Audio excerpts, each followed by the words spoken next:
हादसा हो गया। उसके पिता की मौत हो गई और उसकी माँ के पैरों में इतनी गहरी चोट लगी कि उनका चलना फिरना दूभर हो गया। अब तो बस कुछ चिल्लर ही बचे हैं रतन। सारा पैसा मेरे इलाज में जा रहा है। घर में खाने तक के पैसे नहीं है। तो मुझे मार डाल, इस बीमार माँ से छुट्टी पा। माँ, ये आप क्या कह रही हो? बस आप ही तो मेरा परिवार हो। आपको कुछ हो गया तो मैं कैसे रहूँगा? बेटा फिर हम गुजारा कैसे करेंगे? मैं भी अपाहिज बनकर तुझ पर बोझ बन गई हूँ। माँ, ऐसा कुछ ना कहो, मुझे कुछ समझ नहीं आ रहा। आप ही कोई तरीका सोचिए ना। बेटा तू एक काम कर, तू खाना बहुत अच्छा बनाता है, तो गांव में खाने की दुकान शुरू कर ले। अरे माँ, पर इतना सब कुछ रोज रोज बहुत महंगा पड़ेगा, और वैसे भी मेरा बनाया खाना आपको ही पसंद है, बाकी लोगों का पता नहीं। नहीं बेटा, मेरी उम्र निकल गई है। जानती हूँ कि तेरे हाथों में जादू है, तो फिर पीछे जो थोड़ी जगह है, अभी के लिए सब्जियाँ बेचने का काम शुरू कर दे। कुछ बचत होगी तो काम बढ़ा लेना। हाँ माँ, ये बहुत अच्छा तरीका है। फिर तो मैं कल से ही काम करना शुरू कर दूंगा। सब्जी ले लो भाई, सब्जी बिल्कुल ताजी है। हाँ बेटा गुड्डू, आज तो मुझे 1 किलो सीताफल कर दो। बहुत मन है, आज तो सांभर बनाऊंगी। हाँ। अरे वाह अम्मा जी, फिर तो जरूर आऊंगा आपके पास सांभर खाने। ये लीजिए आपका सीताफल। ला बेटा, धन्यवाद। सब्जी बेचकर गुड्डू के पास जो भी पैसे आते, उन पैसों से गुड्डू के घर का खर्च निकल जाता। एक दिन सुबह सुबह गुड्डू सब्जी बेचने निकल ही रहा था। माँ, मैं सब्जी बेचने जा रहा हूँ। मैंने आपके लिए खाना बना दिया है और मैं जल्दी ही आ जाऊंगा। बेटा, आज मेरे पैर और कमर में बहुत जोरों का दर्द हो रहा है। मुझे लगता है कि आज तो बड़े वैद्य जी के पास चलना ही पड़ेगा। ठीक है माँ, मैं तुम्हें ले चलता हूँ। पर बेटा, वो इलाज के लिए तो बहुत ज्यादा पैसे मांगेंगे।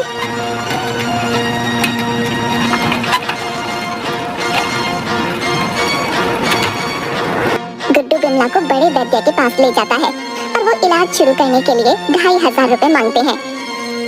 ठीक है वैद्य जी, मैं पैसों का इंतजाम कर लूंगा, पर आप मेरी माँ का इलाज जल्द से जल्द शुरू कर दीजिएगा। गुड्डू गांव के मुखिया के पास जाता है। मुखिया जी, मेरी माँ के इलाज के लिए कुछ पैसों की जरूरत थी। अगर आप पैसे उधार दे देते तो अच्छा होता।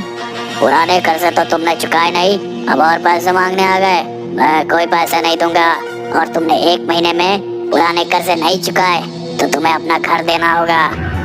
देरी के लिए माफी चाहता हूँ मुखिया जी, जल्दी आपके सारे पैसे लौटा दूंगा। गुड्डू वहाँ से निकल गया और उसने दूसरे लोगों से भी मदद मांगी, लेकिन सब जानते थे कि गुड्डू कमाता नहीं है, तो पैसे कहाँ से वापस देगा।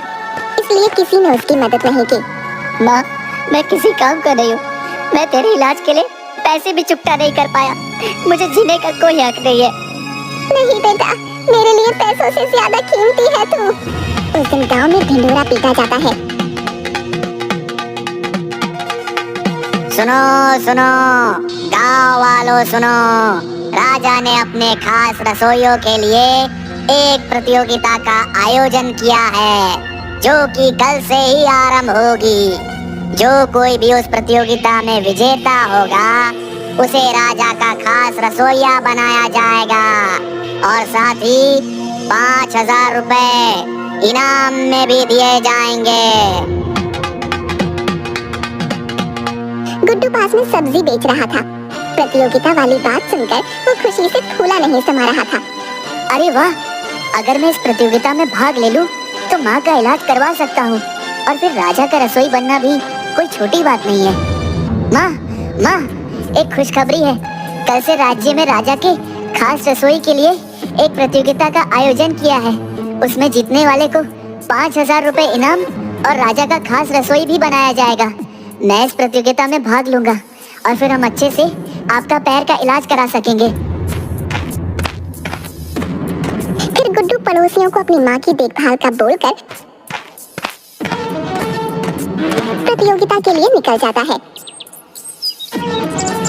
अगले दिन प्रतियोगिता शुरू हो जाती है। महल के सारे प्रतियोगी गुड्डू को देखकर जोर जोर से हंसने लगते हैं। अरे वो देखो, अब भिखारी भी राजा के खास रसोइयों के लिए प्रतियोगिता में भाग लेने आए हैं। हंसते हंसते वो आदमी खंभे से टकराकर धड़ाम से गिर जाता है। फिर सब लोग उस पर हंसने लगते हैं।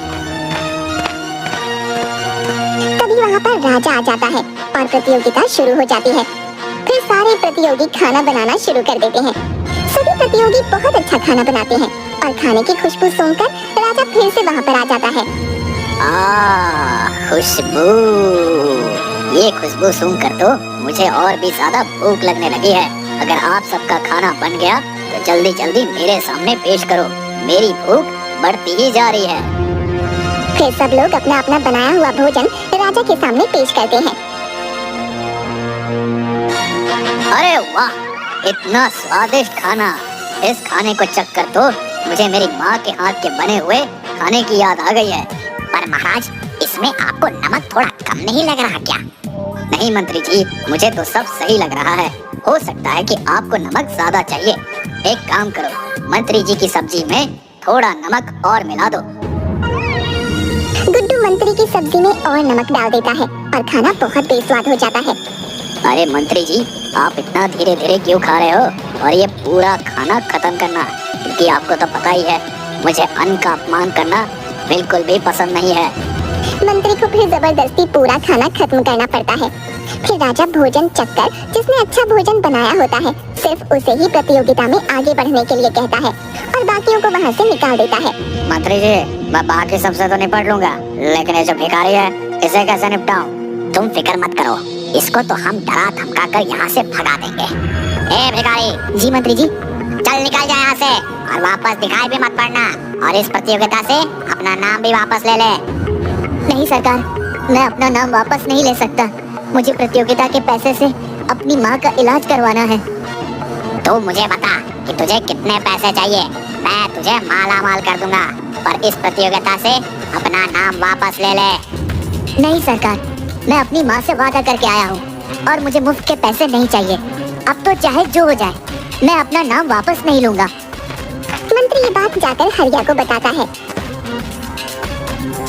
ठीक है, आप बस किसी तरह मुझे सुबह सुबह रसोई के अंदर ले चलना, बाकी सब मैं कर लूंगा। मंत्री सुबह रसोई के पहरेदार से बातचीत करता है और इतने में हरिया चुपके से अंदर जाकर गुड्डू का पूरा सामान तहस नहस कर देता है और तभी उसके हाथ से एक मसाले का डिब्बा गिर जाता है। आवाज सुनकर कोई अंदर न जाए वो तुरंत डिब्बा बंद करके छिप जाता है और फिर मंत्री की मदद से बाहर आ जाता है। प्रतियोगियों, आज मुझे कुछ अच्छा और कुछ अलग खाना खाने का मन कर रहा है। देखते हैं आप सभी में से कौन मेरी भूख को शांत कर पाएगा। महाराज, आप देखना, मैं ही आपकी भूख को शांत करके आपका खास रसोइया बनूंगा। वो तो खाना चखने के बाद ही पता लगेगा। अरे, मेरी सारी सब्जियां और मेरा सारा मसाला कहाँ गया? अब मैं क्या करूँगा? अब मैं खाना कैसे बनाऊंगा? ये कौन हो सकता है जिसने मेरे पास से सब्जियां और मसाला चुरा लिया? अगर मैं हार गया तो माँ को क्या जवाब दूंगा? उनका इलाज कैसे कराऊंगा? अरे, महाराज भी आने वाले हैं, मैं क्या करूं? वो बाकी लोगों से थोड़ा थोड़ा सामान मांगता है, लेकिन कोई उसे कुछ नहीं देता। आखिर में गुड्डू अपनी बिखरी हुई सब्जी देखता है और उसे याद आता है कि उसकी माँ ने एक ऐसी ही कम सब्जी से एक बढ़िया बिरयानी बनानी सिखाई थी। कुछ देर में गुड्डू बची हुई सब्जी और माँ के दिए खास मसाले से बिरयानी बनाकर तैयार कर लेता है। दूसरी तरफ हरिया गुड्डू के मसाले का इस्तेमाल करके बहुत अच्छा भोजन तैयार कर लेता है। राजा खाना खाने के लिए आता है। हाँ तो बताइए, आपने क्या बनाया है? महाराज, मैंने आपके लिए रस मलाई बनाई है, आप पहले इसे चखिए। फिर राजा बारी बारी करके सभी के पकवान चखता है। हाँ तो मैंने सबका भोजन चख लिया है, अब तुम्हारी बारी है। हाँ तो तुमने क्या बनाया है? महाराज, मैंने आपके लिए बिरयानी बनाई है और राजा के सामने पेश कर देता है। इसकी तो खुशबू नहीं, मेरा दिल खुश कर दिया है। मैं जल्दी में चख कर देखता हूँ कि बिरयानी बनी कैसे है। हाँ तो अब मैं विजेता घोषित कर सकता हूँ। मुझे इन सब में से हरिया के हाथ का बनाया भोजन बहुत ही ज्यादा स्वादिष्ट लगा है। अचानक राजा के पेट में बहुत जोर का दर्द होने लगता है। अरे, ये मेरे पेट में दर्द क्यों हो रहा है? अरे राम जी, बचाओ! मर गया, ये कैसा दर्द है? अरे महाराज, क्या हुआ आपको? पता नहीं महामंत्री, अचानक मेरे पेट में बहुत जोर से दर्द होने लग गया है। आप इतना खाना खाओगे तो पेट में तो दर्द होगा ही। क्या क्या कहा नमक हराम? मैं रोज इतना खाना खाता हूँ। मेरा मतलब है कि हो सकता है कि आपके खाने में कुछ ऐसा गया हो जिससे आपके पेट में दर्द हो रहा है। हाँ, हो सकता है, पर पता कैसे लगाया जाए कि किसने भोजन में मिलावट की है? महाराज, मैं पता लगा सकता हूँ। और कैसे? मुझे मेरी माँ ने बहुत सारे मसालों की ऐसी विद्या बताई है जिसमें सूंघ कर किसी भी मसाले के बारे में मैं पता लगा सकता हूँ। मुझे बस इसके लिए सभी के हाथों को सूंघना पड़ेगा। ठीक है, सभी प्रतियोगियों अपने अपने हाथ आगे करो। महाराज, हरिया के खाने में ही कुछ मिला हुआ था। क्या बकवास कर रहे हो? ऐसा हो ही नहीं सकता। अरे पर ऐसा ही हुआ है, तुम्हारे भोजन में ही कुछ मिलावट थी। अरे पर मैंने तो तुम्हारे मसाले अपने भोजन में डाले थे। इसका मतलब है कि तुम महाराज को नुकसान पहुंचाना चाहते थे। अच्छा, तो तुम ही हो वो चोर जिसने मेरे सारे मसाले और सब्जियां चुरा ली थी। अरे भाई, वो जो तुमने मेरे सारे मसाले चुराए थे ना, वो मेरी माँ ने मुझे बनाना सिखाया था। और अगर उसमें से थोड़ा सा भी ज्यादा डाल दो तो पेट में दिक्कत होने लगती है। अरे तुम क्या कह रहे हो? मेरी तो कुछ समझ में नहीं आ रहा। महाराज, मैं आपको सब बताता हूँ। दरअसल प्रतियोगिता से पहले मेरे सारे मसाले चोरी हो गए थे और सब्जियाँ खराब हो गई थी, इसलिए जो भी मेरे पास था उनसे आपके लिए बिरयानी बना दी। पर अब पता चल गया कि वो मसाला चोर और कोई नहीं, हरिया था। क्या हरिया तुमने चोरी की? मैं तुम्हें इस प्रतियोगिता से बाहर निकालता हूँ और गुड्डू को अपना खास रसोइया घोषित करता हूँ। लेकिन जल्दी से वैद्य को बुलाओ, मेरे पेट में दर्द तो कम हो। जल्दी से राज वैद्य को बुलाया जाता है और राजा का इलाज करवाया जाता है। फिर गुड्डू राजा का खास रसोइया बन जाता है और इनाम के पैसों से